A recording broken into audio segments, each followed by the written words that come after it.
Town police station పరిధిలో పేకాట ఆడుతూ దొరికినటువంటి 5గురిని చట్ట ప్రకారము హానరబుల్ సెకండ్ క్లాస్ మేజిస్ట్రేట్ కోర్టులో హాజరుపరచడం జరిగింది.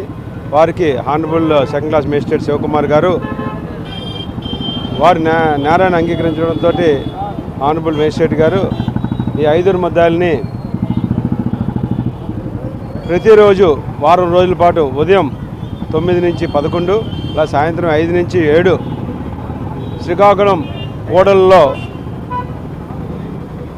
ఎవరూ పేకాట ఆడొద్దని, అలాగే ఇతర అసాంఘిక కార్యక్రమాలు చేయొద్దని చెప్పి ప్లకార్డుల ద్వారా ఒక అవేర్నెస్, సామాజిక సేవ చేయాలని చెప్పి వారికి శిక్షణ విధించడం జరిగింది.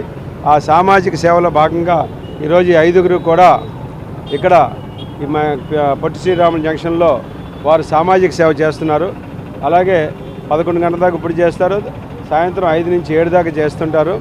ఈ సామాజిక సేవ 1 వీక్ ఉంటుంది. ఒకవేళ ఈ సామాజిక సేవలో వీళ్ళు సరిగ్గా చేయకపోయినా మానేసినా మరలా 4 రోజులు జైలు శిక్ష విధించబడుతుంది. కాబట్టి వీరు చేసిన సామాజిక సేవని మీరందరూ ప్రజలందరూ కూడా గుర్తుపెట్టుకుని ఈ తప్పు జరగకుండా మీరందరూ ఉంటారనేది మా ఉద్దేశం.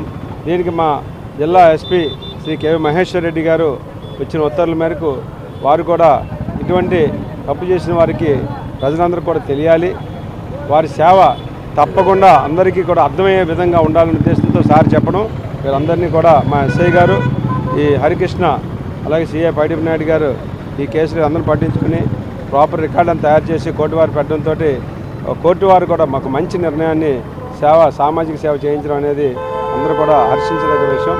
ప్రజల్లో మార్పు రావాలి, ఇటువంటి తప్పు జరగకూడదు అన్నది మా ఉద్దేశమైన, అందరి ఉద్దేశం, జ్యుడిషియల్ ఉద్దేశమైన. Thank you.